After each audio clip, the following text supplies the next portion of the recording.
Kuna vitu hatutaweza kutumia pesa, kuna vitu hatutaweza kutumia vyeo wala wadhifa. Kuna muda tutatamka, ulimi utabadilisha kila kitu. Ulimi unabadilisha kila kitu.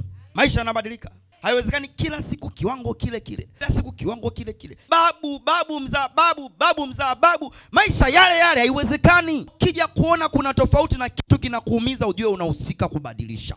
Kwa nini hichi? Kwa nini napitia hii? Kwa nini natokea hii? Kwa nini mama? Kwa nini baba? Wewe ndio unatakiwa ufanye kwa ajili ya mama na baba. Ukiona hivyo, mama akashindwa, baba akashindwa. Yoyote anayeona tatizo, Mungu amempa neema ya kulitatua tatizo. Ukiona nimeona kuna shida somewhere, ujue unajibu hilo shida hapo. Huwezi kuonyeshwa kama una uwezo wa kutoa. Sasa wengi wakiona shida wanaanza kuogopa, wanaanza kule nani. Wewe uliyeona, kuna wengine wanaona hataki waumizi, akiwasumbui. Wewe kinachokusumbua ujue hilo jukumu lako. Mimi sipendi kweli. Yaani kwa nini? Yaani wote tu darasa la 7. Wewe kama umeshindwa kusoma, somesha. Ukupata neema ya kusoma, somesha. Hicho usichokipenda wewe ndio unatakiwa ukibadilishe. Mungu alinipa neema. Namshukuru Mungu sana kwa unyenyekevu mkubwa kweli.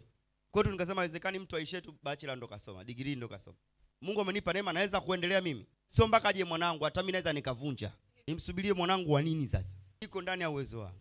Kitu kiko ndani ya uwezo wako, wewe ndio kiamue. Usubirie mtu aje kuamulia. Usubiri mtu aje kufanyia. Kama unaweza kufinya, kama unaweza kupiga. Unamsubiria nani? Mungu ili afanye lazima amtumie mtu. Mungu hawezi kufanya bila kumtumia mtu.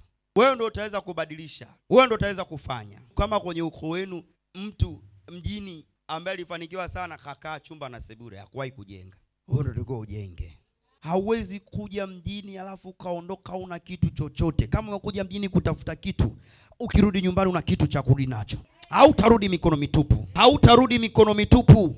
Kama umetoka kijiji fulani, I don't know, you Arusha, Mwanza, Sumbawanga, Mbeya, Tanga, Moshi, popote umekuja da ujaje kuangalia magorofa, kuna kitu umekifuata na utarudi bila kuwa na hicho kitu katika jina la Yesu. Hautarudi bila kuwa na hicho kitu katika jina la Yesu. Nilielezea story moja ya brother wangu mmoja, alikuwa anaitwa Madilu, toka nipo mdogo ananinyoa mpaka anakuwa mkubwa, naingia primary, secondary, mpaka anakuwa mtu mzima. Kuna muda ikafika stage hata kuamkiana tuamkiani kwa sababu tumekuwa kama washikaji. Toka nikiwa kadogo mpaka tumefika stage umri huo. Lakini wewe bro, toka anaanza kuninyoa na mambo yake alikuwa anaenda vizuri. Kipindi hicho unyoaji ulikuwa kama ni kazi kubwa sana. Watu wengi sana kunyoa na mashine, anapata wateja wengi sana. Lakini yule bro mpaka anakuja kufika umri wa mtu uzima, hadi anaondoka dakika mwisho, kwanza ilikuwa ni ugonjwa gani? Mguu kaja ukavimba. Kawa kama ni mzee sasa, ndugu zake kama wanamtenga fulani. Na huku mjini na wengi ameleta watu wengi mjini. Wengi wana majina. Mpaka sasa hivi ni vinyozi wanafanya vizuri sana. Lakini akawa na maisha ambayo hayaeleweki. Yule bro katoka kijijini, amekuja na nguo. Baada ya miaka kama 20, kama sio 15, karudi na nguo zake vile vile. Haitakuwa kwako katika jina la Yesu. Haitakuwa kwako katika jina la Yesu. Tunapozungumzia magonjwa, sisi adui yetu ugonjwa. Tunapozungumzia umaskini, sisi adui yetu umaskini. Kuna ukoo wao hawainuki, kizazi cha kwanza, cha pili, cha tatu, cha nne, maisha yao ni yale yale.